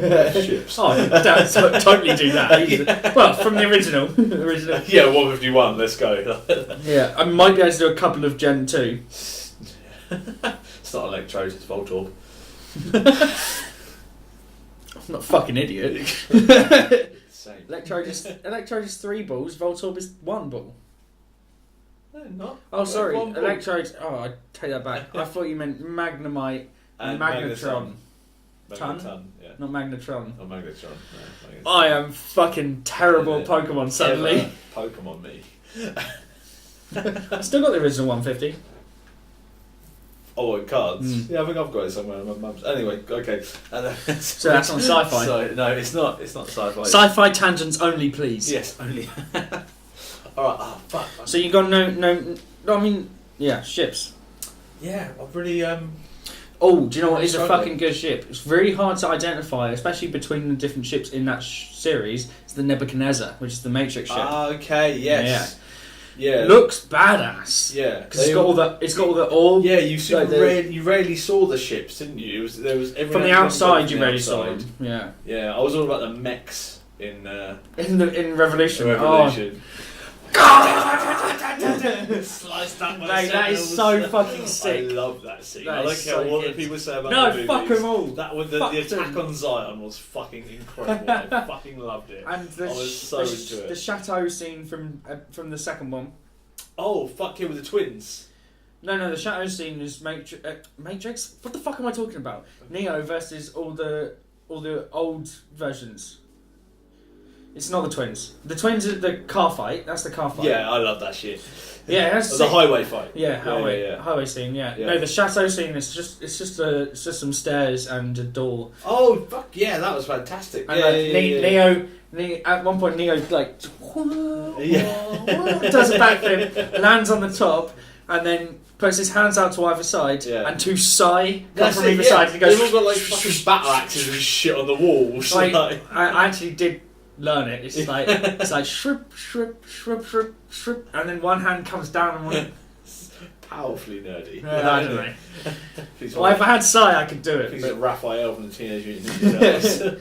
Was Raphael had the Psy, wasn't it? I can never remember. I didn't want to make myself like an idiot. I can never remember which one has which. Pretty sure it's Raphael. Which one's the purple one? Donatello? He's the one with the stick. Yeah. He's the one everyone hates, but he's my favourite. Yeah, Leonardo's got the swords, Michelangelo's got nunchucks, Raphael's got the Psy. Alright, cool. I'm pretty sure that's right. Yeah, I'm glad Raph doesn't have swords when we roll with him. Yeah, that'd be really bad. Psy. Yeah, either. Any pointy things. Yeah.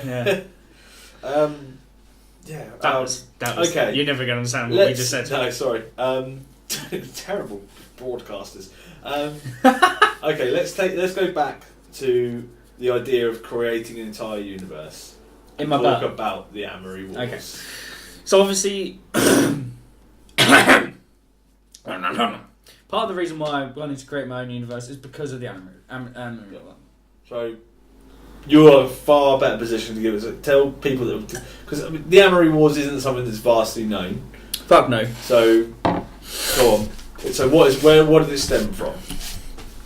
Okay, so in about 2003-ish, Coheed and Cambria released their first album. They've been playing for about 4 or 5 years before that, from like 99 and 98, doing Shibuti. Hey, Shibuti. And a lot of that stuff was also stuff that was on the first album, Second Stage Turbine Blade. And that album,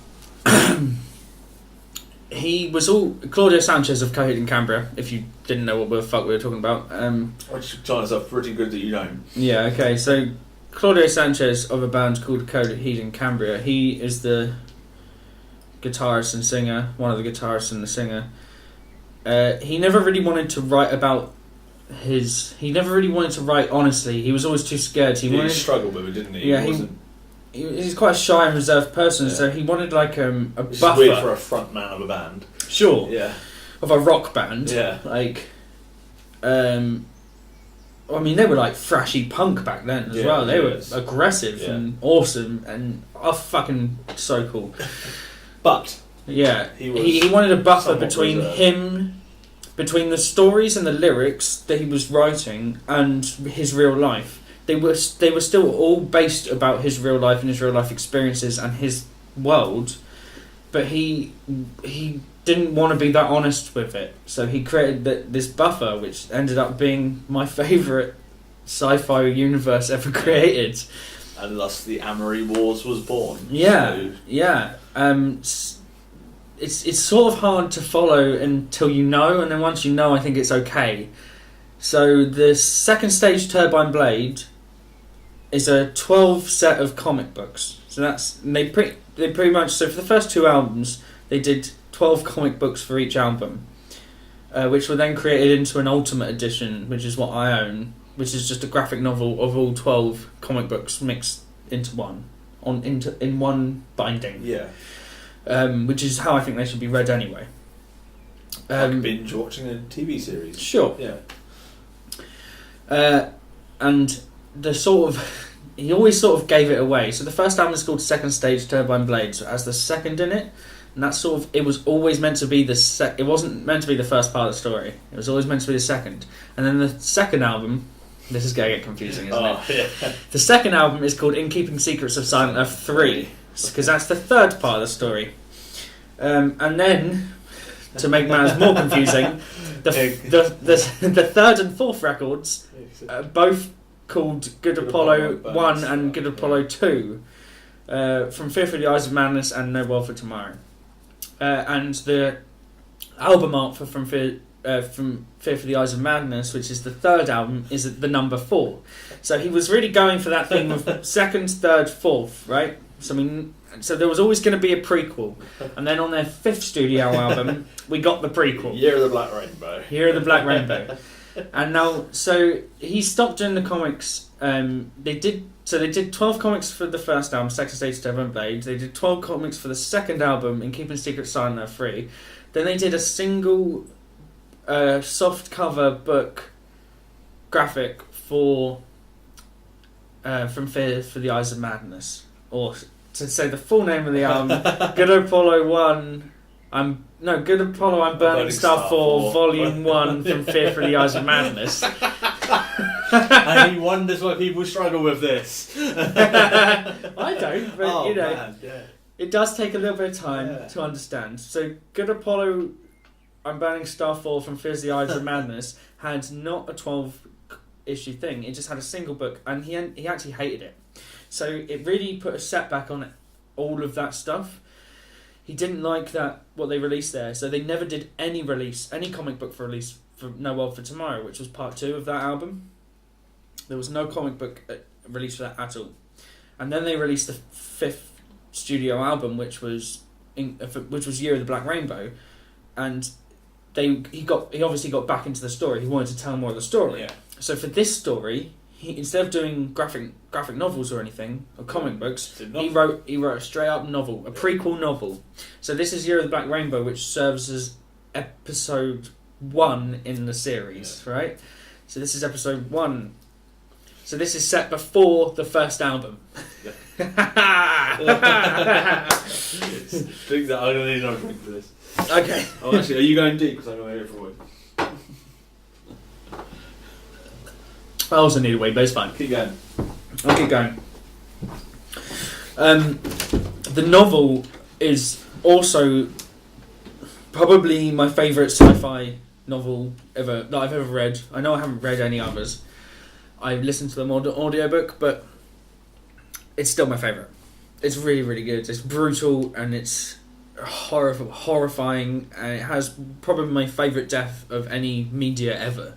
Any kind of media that I've ever, absorbed. In this particular novel, Year of the Black Rainbow, there's a death in it which is very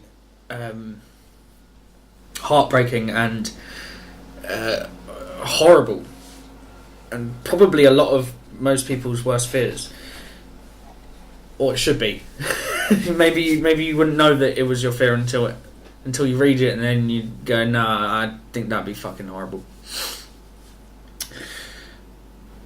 And then that's a great novel. And then after that, they did another 2-part album, which they released 6 months apart from each other, which is a prequel to the prequel, and it's about the guy who actually discovered the key work, which is this the force, the energy. Yeah, I haven't actually delved into the story at all. I'm just trying to give a timeline of the. The events of the album. No, not the events, just the albums. Alright. So then we got the sixth and seventh studio albums, which is Ascension and Descension. They're both entitled The Afterman, which is all about this character, Cyrus Amory, and he is the one who the whole story is named after, the Amory Wars. But they didn't do anything. They didn't do a graphic novel. They didn't do any kind of graphic novel for that or a novel for that. What they did was a small booklet insert in each of the albums, and just had artwork for each song. It was just a piece of art done by an artist. Not it was done by an artist commissioned to do the whole album, but both albums. And each song had a separate piece of artwork and a couple of lines of text just to sort of outline the story. And that's all we got for that. And then their 8th studio album was Claudio finally started to write without this buffer. And he had this whole set of songs that he didn't really know what to do with. He wanted to release them, but he didn't really know in what way he was going to do that because they weren't part of the Amory Wars. So songs about his wife, about his child being born. About their first. Nothing to do with the child being born. It was actually to do. It's not to do with his child. It's way before he wrote that way before his child was born. It was about what he thought his life would be like once his child was born. Basically, he just started writing from his heart and without that buffer. And he played the songs to the rest of the band, and the rest of the band went, "These are fucking good songs. Let's release them as a Coheed record."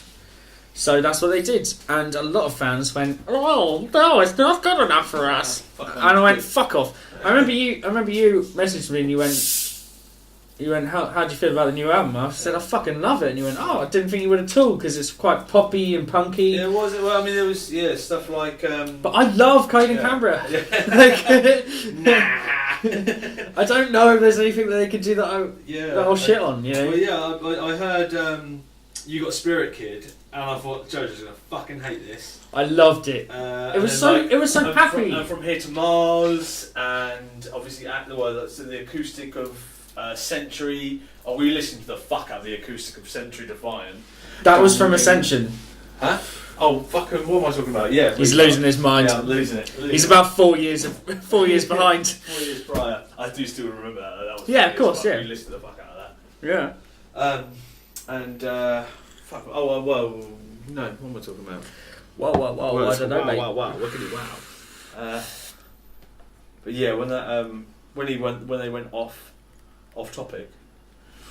I didn't give a shit. I thought it was great. It was strange. You know, I knew that they were always going to go back. Fantastic. Because obviously we only saw them last year. Apparently we saw them. We saw them Always in 2 days. It'll be a year ago. Yeah. And I thought it was fucking years ago because I fucking need to see him all the time. Yeah. I just want to see him every fucking day. He's like a needy child. No, like before doing jiu-jitsu, that was the only kind of buzz I ever got. Because the shit that we do in that crowd, we are so irresponsible. We do have a great time. We just throw each other around like fucking idiots. And we get to go to our favourite venue as well. That was fantastic. Yeah, twice. Yeah, we've seen Coheed at Coco twice. Yeah, Coco is a phenomenal venue. Yeah, such a good place. It's a bit far away. Well, it's 60 miles, which in America is nothing. But in England, for our American listeners, that's a long way away over here. Yeah, for our American listener in the future. By the way, 60 years? Not that long ago. Why did you do that in Danaher's voice?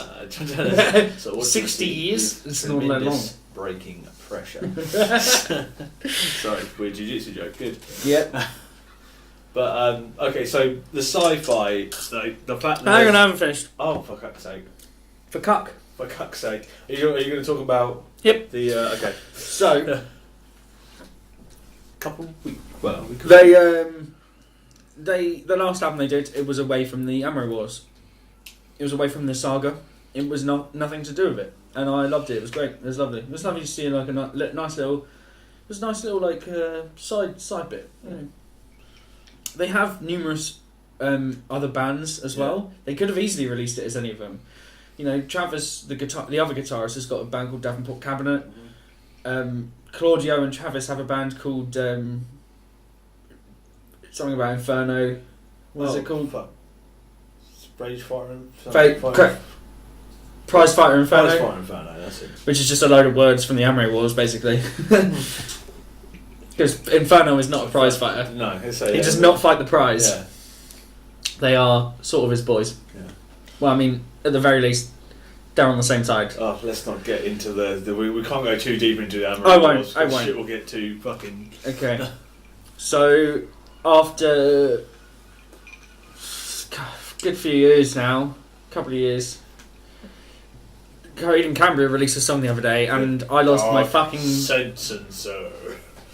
Yeah, and it's opening up the universe. Because So, as I said, when they went back and did the prequel for Hero of the Black Rainbow, and then I said they never even did a series of graphic novels for Good Apollo 1 from Fear for the Eyes of Madness. Let's not make this Coheed and Cambria rage piece. No. That's not it at all. They didn't do that then, but they've now gone back and done that, because as I said, Claudio hated what he did for From Fear from the Eyes of Madness. So now they're actually on episode... I think they're on issue 9 or 10 out of 12 at the moment. So they've actually started releasing... They're going back through the back catalogue of stuff that they need to release, comic book wise, which is fucking great.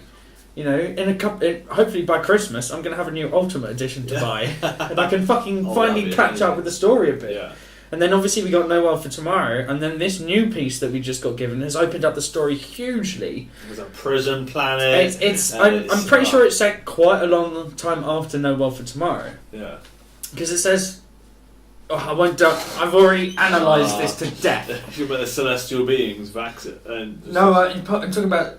When he's talking about when it was set, he's saying somewhere between the well and the unknowing, and the well is like later on anyway. Have a wee. You're going to. Okay. I won't go. We shouldn't go too deep. No. So what we're getting at with the Amory Wars is that it is the entire place is.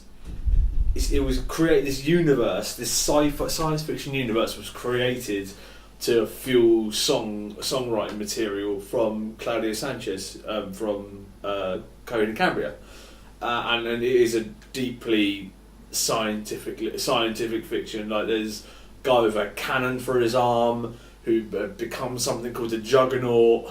There's psychonetic powers. There's archmages. It's so deeply science fiction, and it's not like all the songs are about firing lasers and sort of like shooting hole through walls that you might associate a bit more with science fiction. When you read something, I mean, I love the novel for Year of the Black Rainbow. I thought it was absolutely fantastic, really well written, really well developed characters, and it made me love the songs that were associated with it more, because then I knew the story that motivated the songs. You're talking about When I Lent You the Novel? Yeah. It made me so happy. Yeah. It made Pearl of the Stars one of my favourite songs. Yeah, it changes everything, because doesn't it? because I thought it was just a pretty song, and then... When you were in the toilet, I was talking about her death. Oh, shit. Yeah, well, okay. Fuck Spoilers! It. Can't spoilers years ago, because of shit. But that's kind of what I wanted to get at anyway, because when I first heard it, I thought it was like a pretty song... that sort of when you go, and then I heard it, and what it's actually about is about an archmage prisoning this man's wife in a tomb where time passes so slowly for her, and she feels like it's months and months and months. It's been about 10 seconds. It's been about 10 seconds, and he's just winding her up about it. So your fingernails haven't even grown. Yeah. Like, what you do? Like, yeah. It's hadn't been that long. It's like you could be here for an eternity, and it's just that. And she is there. Yeah, they never go. I'm getting me too. Finger at it. How cool is that? We're both so excited. Nerdy bastards. And it created. It was weird for me. Thanks, man. I've always loved. Yeah, We're going 3 lines in one cup, are we? I love sci-fi. I love music, and it was weird to have the kind of things combined. It's such a perfect marriage. Yeah, to have a story that I cared about being told. Well, it's not even necessarily told through song, but the songs are sort of an homage, or they're drawn from it. Yeah, no, you can have one without the other. Yeah, and both ways. Yeah. You could exactly. And I did for a long time. You could listen to just the music, or you could just read the I was a fan of the band before I knew about the sci-fi. Yeah, well, me too. But now I know the sci-fi. I'm probably more of a fan of it now that I know the music. Yeah. If had I just been introduced to it, undoubtedly, I would have thought it liked was cool. either by themselves, but they're a perfect marriage together. Yeah. They work so well alongside each other because you've got this guy, Claudio. He writes. He's one of those crazy people that doesn't stop working. Yeah. But it's not really work, is it? Because he's found something he loves. Yeah. Do something you love every day. You never work a day in your life. So he tours. He tours often. Yeah. The band are always touring. Thereabouts. Not in the UK enough. But Motherfucking get down here, bitch! We should just post this to Weird Science because Josh is the only one that does social media. We'll be posting this to Weird Science, so fuck you. Yeah. Love you, Josh. Glad Love you're you. back, Sorry. man. Love you, Josh. Glad you're back. Missed you. Yeah. we've seen him like 10 times, but whatever. Yeah, it's fine. What was I saying? I genuinely have no idea. Sorry, workaholic. So he's working. Oh right, yeah. So they're touring all the time. But when he's in the tour bus, when he's on his downtime, he's writing comics. Yeah, because he likes. Yeah, what he likes to do. He creates. He's writing songs. So he's constantly writing songs and constantly writing comics. And obviously, he works. He works all the time. Yeah. But it's not real work. He's doing what he loves. Yeah, that's good. I mean, it's a fantastic story. I was trying to sort of give a brief skim of some of the stuff that you see in it. It's so from difficult a sci-fi to do. perspective. Well, no, even just things like the whole plasma cannon arm, and becoming the Juggernaut. Okay. Cambria's powers, and lots of fun. Obviously, all the weird shit that's in there. Archmage. What the fuck? Archmage Ryan. Is it Ryan? Willem Ryan. Yeah. Willem Ryan. Yeah. And like the Mayo Defton Wolf. Yeah. And even stuff like the Syringa and stuff like that. It's like, is it a dragonfly? But it's not quite a dragonfly. It's a giant stingy pointy. Yeah. Yes. And it's this creation of things that don't exist. They don't have. They're not there, and that's what science fiction is about. Okay. Let's maybe pull slightly away from the Amory Wars. So, what makes something science fiction? Oh. What makes we're going to this now, are we? Yeah, I think we should. Okay. What makes it science fiction? I agree. And I suppose to expand it a little bit, when we're sort of slowly drifting at the moment to science fact. Yeah. And maybe making it not realistic, but believable. Okay, so obviously, I would, if we're going to say the definition of science fiction, it would be something that doesn't exist yet. Yeah. It doesn't mean it can't exist. I think yet is probably the it doesn't exist yet. Also, we're not talking fantasy dragons and all that. Yes, we're not talking about something that's necessarily impossible. Some often impossible, and more often than not improbable. But still, some things are possible. I suppose you were talking about impossible at the time it was written. Some things use science very liberally. Right. So some things will play on things that they know can't ever possibly happen. Things like teleportation and time travel or chilling out in a black hole for a bit. Whatever. Yeah, there are some things being sort of deliberately to the extreme. Which aren't possible. Yeah. But then there's the other side of things, which is where I would like to circle back. Yeah. Which is a phrase I've been trying to coin for a long time. Not circle back, because that is already a phrase. But well noticed. Joe Gregory with a perception. Don't say my last name. Sorry. Now I'm not on. My anonymity is gone. Anemone. I'm joking. You can see my face. Right. I've been trying to coin this phrase for a few years called 2020 Sci-Fi, which is basically sci-fi shows or ideas that are on the brink of actual discovery. So by the year 2020, which is fastly approaching. Yeah, it's and super close. That is like, I mean, it's a weird phrase to say in a year and a half from now. I'm going to have to Space keep upping 1999. Yeah. that show that was out in like the 60s. And it was like, we'll all live on the moon and all have like robot pets. For sure, it's going to have to keep increasing. It was 2050. Like, it's like 2050. It was a few years ago that I tried to start coining it. Right? Oh, yeah. I reckon, well, as you're breaking it to the world now, maybe you should have adjusted it prior to the fact. No, I'm keeping it. 2020, like sight. 2020 sight, something to do with that? Maybe you could bring that in there? Like when you got 2020 vision? Yeah, I get it, yeah. Yeah? 2020 Sci-Fi. Good, yeah. Oof. Jokes are better when you've got to explain them.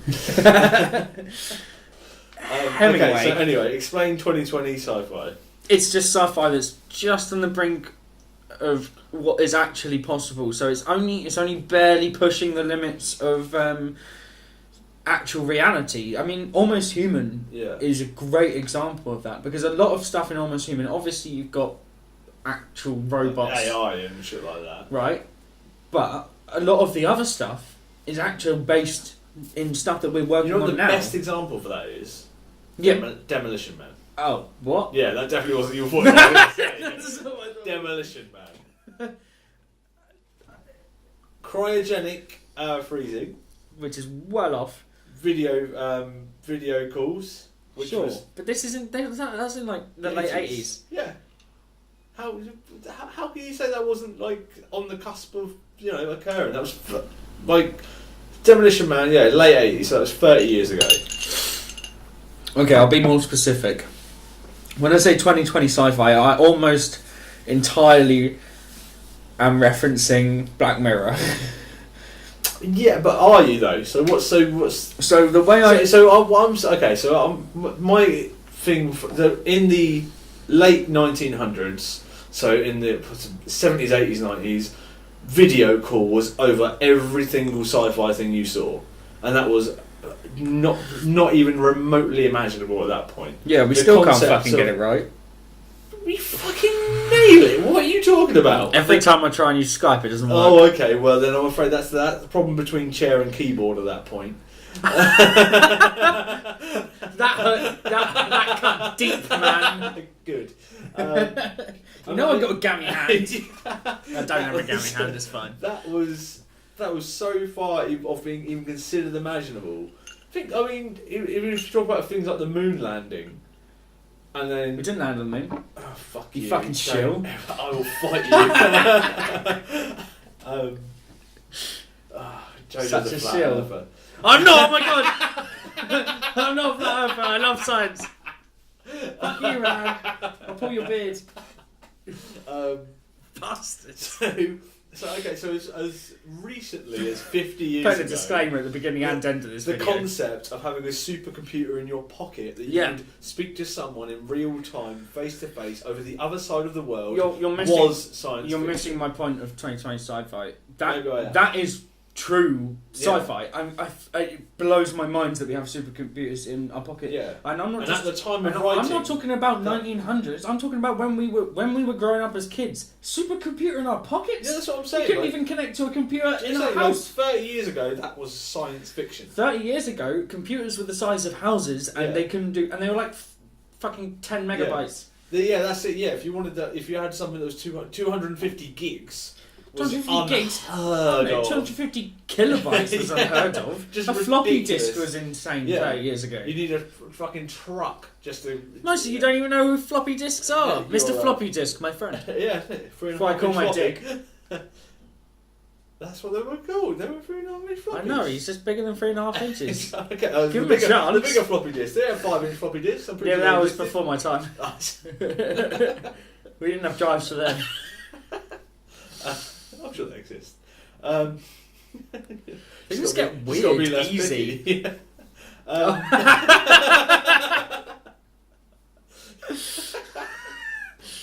So, what I'm saying, at the time of writing, that was science fiction. So, so what's your this 2020 sci-fi thing? So, I 2020 sci-fi is sci-fi that is just on the cusp of already being existing. Is it on the cusp, or is it the cusp of believing it's No. It's my phrase. I'm coining it. Yeah, well, I'm trying to specify. We're trying to nail it down. You're saying 2020. You reckon robots going to exist? Like AI is going to exist in a year and a half? No, I don't.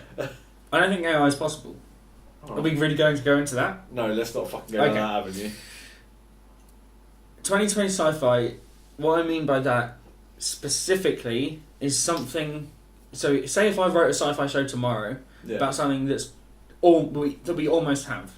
So, like, I don't know, going to space for a day trip sort of thing. Well, that seems like trivial, but sure. Yeah. Okay. Yeah. I mean, I don't think that's ever going to happen. There'd be no point in it. All right. Although rich people do rich people things, so probably it will. But whatever. Or just, as I said, like Black Mirror really encompasses that really perfectly. And Black Mirror was one of your shows, so talk about it. So are you talking about things like the grain implant, or the phone rating system? I suppose that's probably a relatively when Google Glass was sort of becoming a thing, which it sort of fell apart. So Google Glass was the idea. So Google in your glasses, you'd be able to sort of Google shit and it would pop up on the screen, on the lens in your glasses. And then Black Mirror had this episode about people who you could pick up like a social media rating. You know, like on imagine you had Facebook but constantly in front of you, and you were rated constantly on your own social performance. Like if you constantly put up something that people liked, your likes translated into points translated to social status. People could all see your social status as you wandered around. Black Mirror did an awesome episode about people who had these social statuses. The higher your status was, the more likely you were to be invited to good parties, hang out with good people, get good jobs, things like that. I suppose that's probably one of the nearer things that Black Mirror is on a kind of realism level. What about the little robot dogs? But no, I mean, they do look terrifying like the Boston Dynamic robots, like retardedly like it, but they ain't there yet, are they? That's why it's 2020 sci-fi. It's just around the corner, man. It ain't that close. What a robot that tracks people, can travel through all terrain, has a battery that lasts. I'm not coining this phrase very well, am I? That long and blows people up. Sorry about the squeaks. But yeah, I get what you're saying. After I watched that episode, I think I watched a Joe Rogan episode about 3 months afterwards, and he put this video up, and he mentioned it as like, that is some Black Mirror shit, and I picked it up. I was like, oh shit, the robot's coming, I'm out, see you later. Because they look exactly the fucking same. That's because they were modelled on the Boston Dynamic robots. But they were written so much before the robot things were released. Boston Dynamics has been making those dog robots for about 10 years. Fuck you, Charlie Brooker, ruined my brain. But yeah, they look fucking terrifying. And there's a bunch of shit. But that's like your favourite sci-fi show, right? Black Mirror. Yeah. Doesn't mean I look into everything about it. I just enjoy it. I just think it's wicked. And the things that I wasn't criticising. Yeah, fuck you. You should attack me. I've never criticised you, man. And that talent show one, that's very similar because I detest the X Factor and all that fucking bullshit. I don't remember that. It was the people that were riding bikes, and once you ride a bike enough, and you get enough points, and you can use the points to apply for a talent show. And then I thought you applied the points to get out of the place.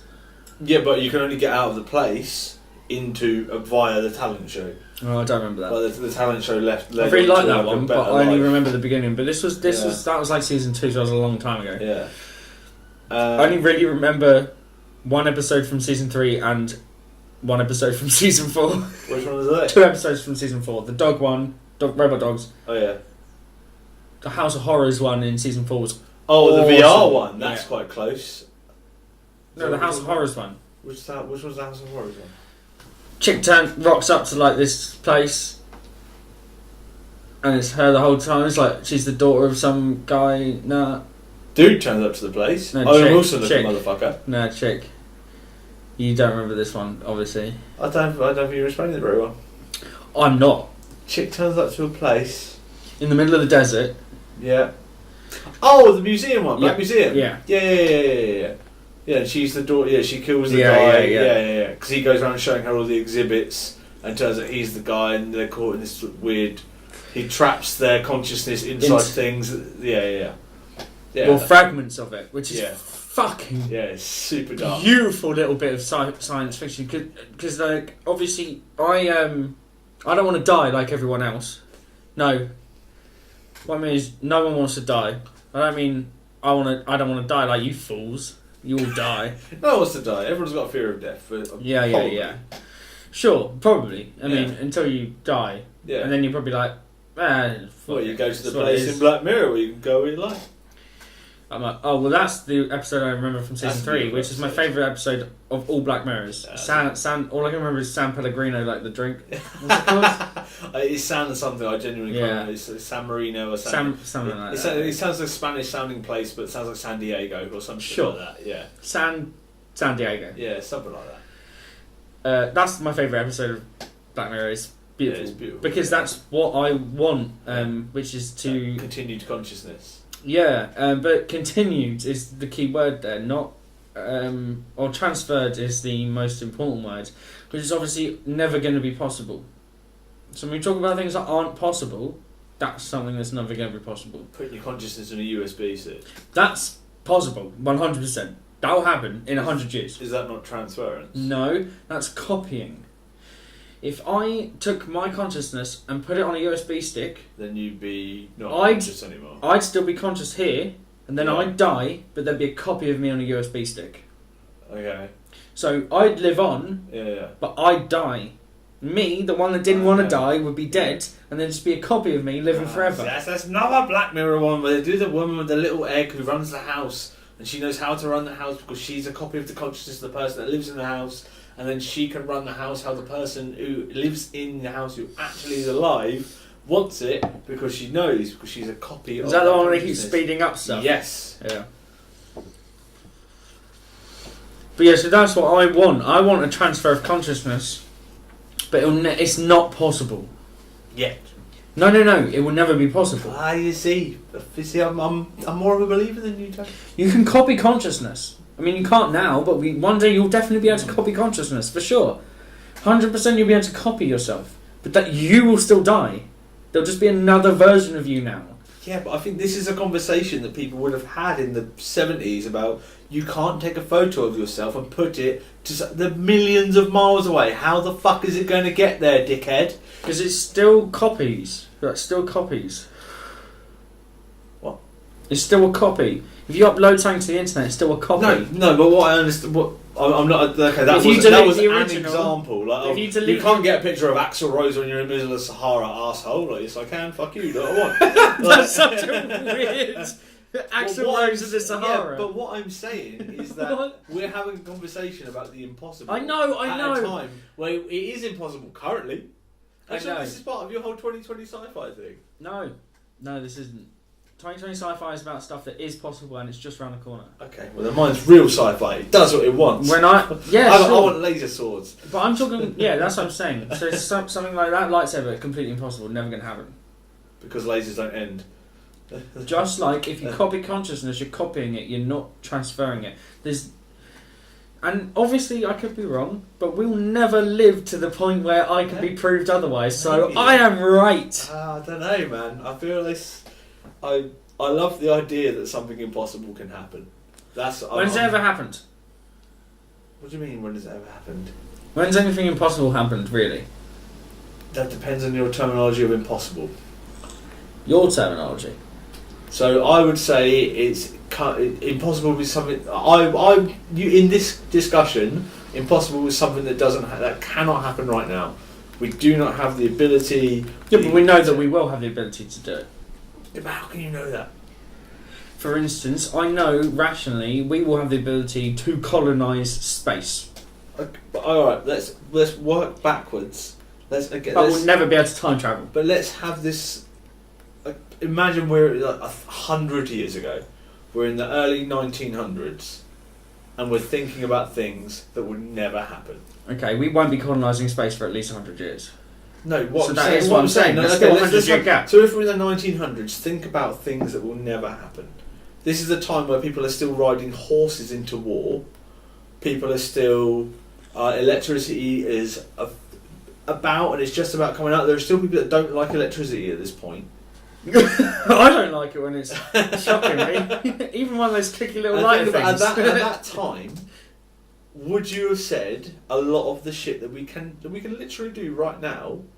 Would you have thought of that as an impossibility? I'm not gonna say that I'm not a product of my environment.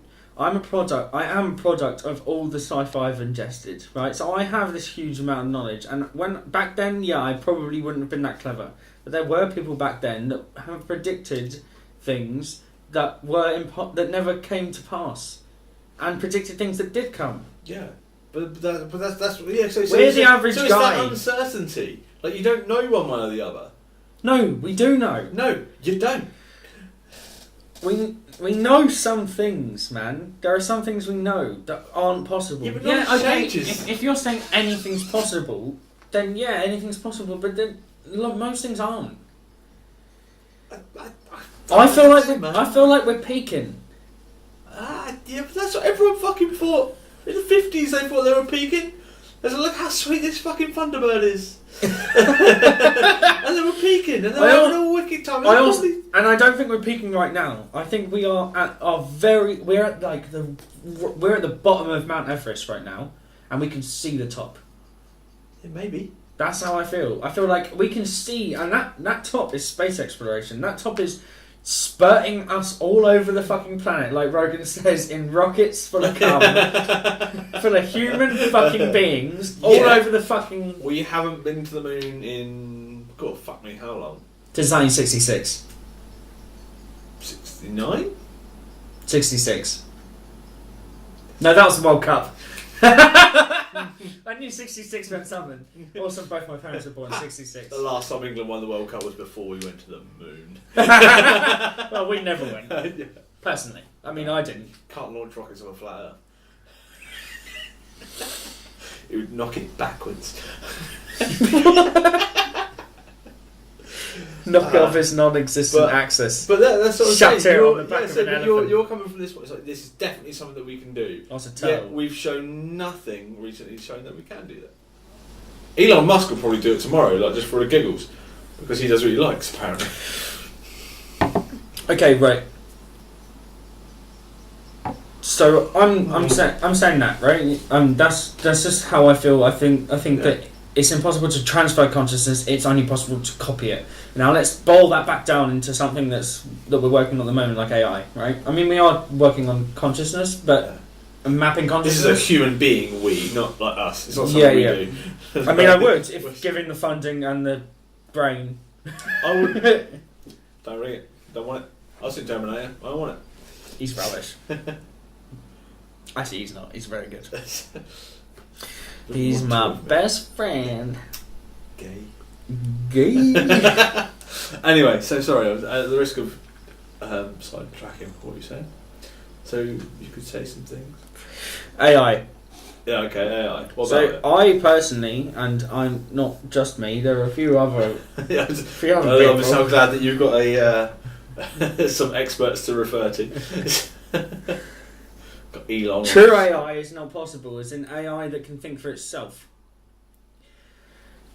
You can make AI feel like it's thinking for itself by giving it so many options. Yeah, trying to get it to pass the Turing test, in which someone can. You can do that. It, yeah, easily. Well, we saw that fucking Google thing in the last episode, podcast number 6. Just go back and check out that where we saw the weird Google Assistant thing. That was fucking creepy. Yeah, so yeah, you can. Yeah, I forgot to splice that in. Sorry, guys. But it doesn't matter.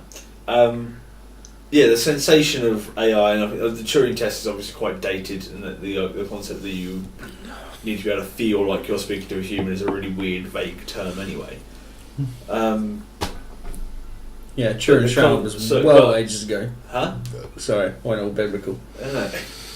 So yeah, the idea of AI in a programming sense is that essentially if a program is a circle, then you always end up you're within the program. At no point within the program can you break away from the circle because you're programmed to stay within the circle, and you would break the programming if you went outside. It's more like the a pyramid with hundreds of billions of billions. Yeah. So what, if this, then this. If this and Yeah. this and this, if this and this, if this and this, and if this Yeah. and this. Yeah. And then if you don't meet the criteria, if the response doesn't meet the criteria within that, then you're obviously not going to respond to it.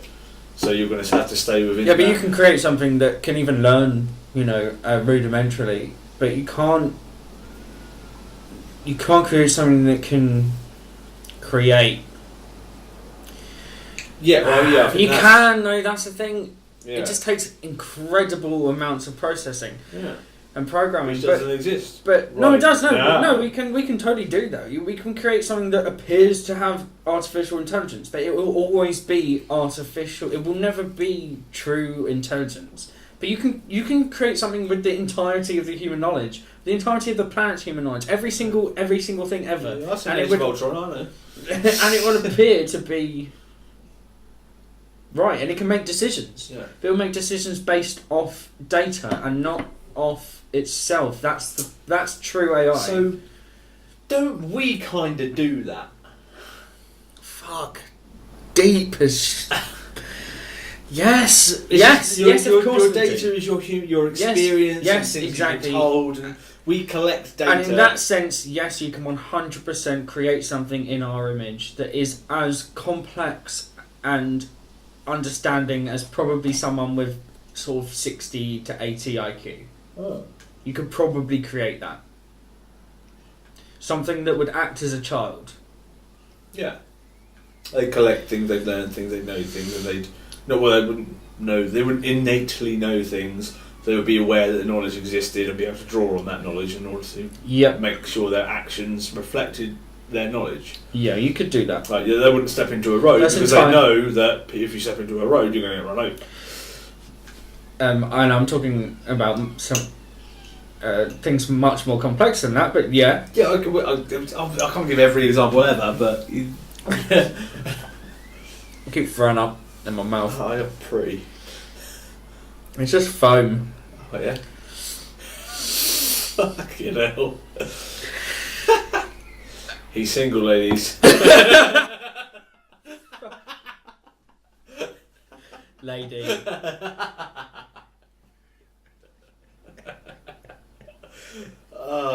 Fucking love this. I love doing this. You've devolved into this so fucking much. Fuck. Okay, so we still haven't defined science fiction.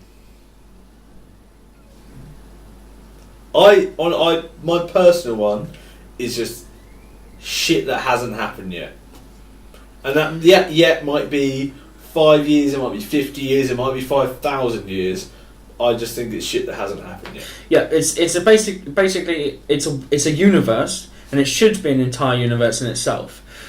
That doesn't mean it could also replicate our universe. It could even be in the same time period as ours, but it has to be a universe in which things are different. Yeah.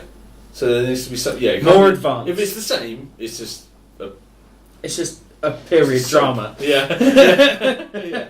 It just needs to have that different that concept. It doesn't need to be further in the future as Star Wars taught us. Exactly. A long time ago in a fucking galaxy a bit further away than ours. Around the corner. I honestly it's far away, by the way. Yeah. It's so far away. Like spoilers. It's too far. It's too far. Far away. Far away. And a long time ago. It's actually only just one long ago, so it wasn't probably that long ago.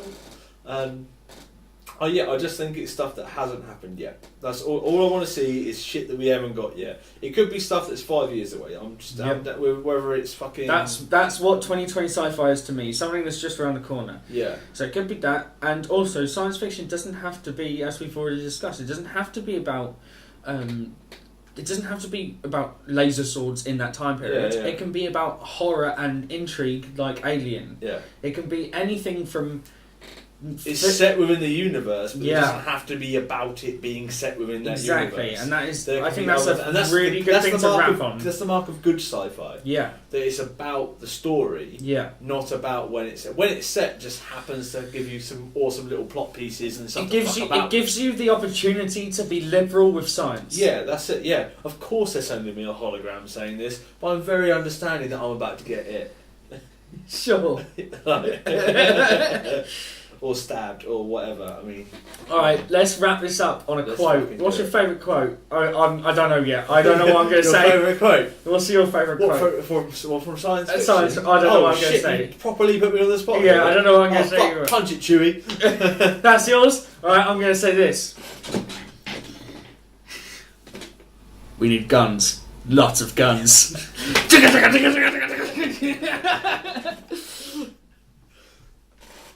Ah! Clink, motherfucker! Clink. Oh, you got nothing to drink. Yeah, sorry, mate. Oh, beautiful. Backwash. Clink, Clink. love you.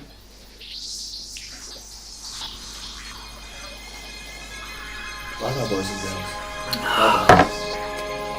Loop it down. Namaste.